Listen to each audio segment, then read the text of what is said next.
This video supplements an article I wrote on my blog, thelivehappylifestyle.com.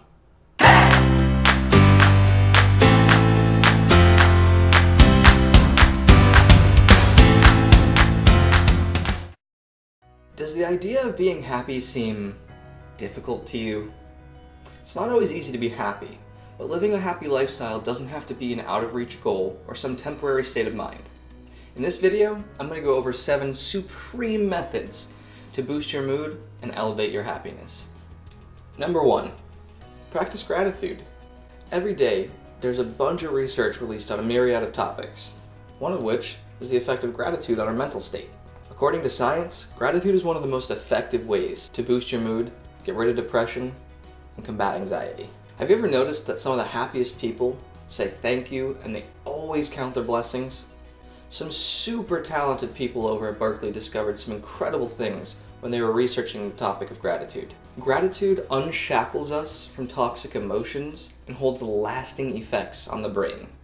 By shifting our thoughts away from resentment and envy, we actually begin to process and organize the negative emotions attached to our thoughts. Through expressing gratitude, we actually change the physiology of our brain. Now, gratitude isn't just saying thank you after someone makes you a nice meal, even though that's really important and you should do that. Gratitude is taking out the trash and being thankful that you have trash bags, because some people just have piles. Number 2, don't use your phone as much. In fact, using your phone less is one of the best things you can do for yourself if you're constantly anxious and depressed. A study of over 300 college students actually found that heavier technology use was linked to heavier bouts of depression and anxiety. Think about it. Have you ever felt so awkward that you just really needed to reach for your phone? Have you ever reached for it and it wasn't there? Probably felt a miniature moment of panic. That's not exactly healthy. That's called an escapist behavior pattern. You're probably doing that to avoid confrontation of whatever it is that's bothering you. I'm no scientist, but I don't think that's very healthy. Next time you're neck deep in your texts and you're avoiding your friends, or whatever the situation is, just put the phone down, experience it as it is, and hope for the best. And also, if your friends tell you to get off the phone, you should probably do it. It might actually help you be happier. Number 3. Now I know a lot of you aren't going to like this one, but it is really important. Meet new people, even if it's hard. Let's face it, you have a circle and you're probably comfortable with it as it is. The thing is, meeting new people is actually one of the most important ways to produce new solutions to any problem you may have, current, past, or future. And don't worry, introverts. You don't have to become a conversation machine for this to work. The important part here really is just to find someone that you've never really talked to before, ask them about their life, engage a little bit. The most important part of meeting someone new isn't necessarily making a new friend. It's just going out and striking a conversation. Even if that's just about what somebody's favorite coffee is, ask them about themselves. If they feel comfortable enough to talk to you about their problems, see if you can help them solve them. If you do, you're solving 2 things at once. You're creating new solutions for yourself, and you're solving their problems. When you do this, your brain is actually rapid fire with dopamine because you've just accomplished something. I'll take that for happiness. Number 4, this one's one of my favorites. It's to laugh more. Laughing actually hosts a list of benefits to our body, outside of just producing feel-good chemicals up in our brains. When you laugh, there are actually quite a bit of physical changes happening in your body, both short-term and long-term. Some of the short-term effects of laughing are stimulating blood flow to multiple organs, activating and relieving our stress response, and soothing current muscular tension. That's right, it can actually relax you to laugh. And the long-term benefits? Even better. Laughing can improve your immune system. It can increase your resistance to and the relief you get from pain. Now that doesn't mean you're going to feel relieved when experiencing pain. It means that laughing more can help you feel relief from that pain quicker. It also increases our connection to the people around us. And last but not least, it lessens our feelings of depression and anxiety. Alright, are you ready? Let's try it. We're gonna put the best smile on our faces we can, and we're gonna try to laugh.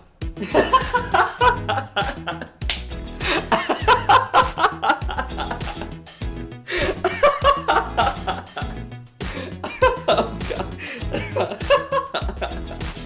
Was it real? Was it fake? It was half and half. Do your muscles feel more at peace? What about your brain? Does it feel oxygenated? You see, that is the magic of laughter. Hard at work to make you feel better. Number 5. We're almost there. Practice creativity even if you hate it. If you're really struggling to feel happy, try doing something creative like writing a poem or a song, paint a picture, anything. If you decide to go the writing route, half a page to 1 page is fine. It doesn't have to be good, doesn't have to be perfect. Just produce something. In a recent study that you can find a link to on my blog post, researchers gave almost 40 people about 45 minutes to complete something creative. They gave them markers and pens and let them go free. After they were done, they measured the levels of cortisol in their blood, which is the active hormone that induces stress and anxiety. A whopping 75% of them saw a decrease in the levels of cortisol within their blood.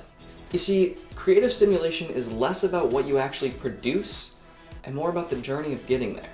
It distracts us from the absurdity of our minds and the anxiety pressure we feel from the thoughts we rapidly get lost in. When we truly hit the creative flow, again, whether or not it's good, we lose ourselves, dissolving into the process, foregoing all of our thoughts and becoming one with what we're making. They actually determined that being creative may help us live longer lifespans. Now, I don't know about you, but the idea of writing a couple hundred words or drawing a picture every day just to live longer sounds pretty nice to me. As long as I paint a picture every year, I think I'm gonna live to 100. Number 6. So this one, whew, I struggle with this one. Number 6 is to spend less money on things. Now, material objects aren't necessarily just things like jewelry and whatever else you'd like to include in that category. It can also be things like food, which is where I struggle. I mean, think about it. Everyone wants to have more money in their savings account. The problem is, a lot of people live under the illusion that you'll never be able to have money in that savings account. Unfortunately, retail therapy isn't as effective as we want it to be. You see, the problem is that happiness over material items fades, and it fades fast. Instead of deeming that necklace that you really don't need as necessary, it's important to save our money so that we can afford experiences. While material objects might help you shine externally, experiences help us to define our internal passion and purpose. I mean, experiences introduce us to new perspectives, and with a new perspective, you can look at something in a different light. If you have the ability to dynamically look at everything around you, you're probably going to be better off. Next time you decide you really need that $15 burger, why don't you just go to the grocery store, spend that same amount of money, and get about 6 servings worth? If you really struggle to save money, there are also apps that can help you. My personal favorite is Acorns. Acorns will help you round up every purchase and put a little bit of money into your savings account every time you purchase something. It really helps, and it does add up. Wouldn't you like to have $2,000 in your savings account at the end of the year? It's summer. Next summer, you could be in a foreign country, sipping martinis on a beach. Number 7. We made it! You made it all the way to the end. Aren't you so proud of yourself? Clap for yourself. Last but not least, number 7 is to enjoy the benefits of nature. Nature is my all-time favorite way to help cure depression and anxiety. Now, I know this won't work for everyone, especially if you live in the city, but even going to a park will help. In my life, I'm a lot of things, but I'm certainly an avid camper, hiker, and nature enthusiast. Research actually shows that in today's age of high technology, our thirst for nature is ever present and growing. Researchers say that our connection to the natural world could be the best medicine for people of all ages, young to old. Not only can those connections help heal you, they can help us heal the planet by better understanding how it works and what it needs. You see, the thing about intense anxiety is sometimes it causes you to hyper-focus on little details. The good thing about nature is, there are millions of little details everywhere. You might be thinking, whoa, that's too much stimulation for me. I can't handle that. But that's why it's good. Through having all of those stimuli, you can choose which one to focus on. And if it makes you anxious, you just move on to the next one. Sometimes I focus too much on my internal body, thinking, oh no, my heart is beating too fast, or I can't breathe. But when you're out in nature, there's fresh air, there's sunlight, there's also birds chirping, there's crickets and water flowing, there's leaves crunching, there's so much to focus in on. So you can think less about your heart and more about the world around you. Not only does connecting with nature improve our ability to connect with friends, family, and colleagues, it improves every facet of our life, from mental health to general preparedness. You know, it's no wonder we find such solace in nature, considering humans evolved in natural settings. And that's it. That's all 7. With that, I will leave you with this. Happiness isn't a state of being. It's the acceptance of being. What sets a happy life aside from a miserable one is the ability to breathe, let go, and accept the circumstances as they are. If you're still unhappy and you can't figure out how to fix it, you've tried these methods and they're just not working, scroll to the bottom of my blog. I have a bunch of resources there that can help you, all for free, to guide you towards better mental health.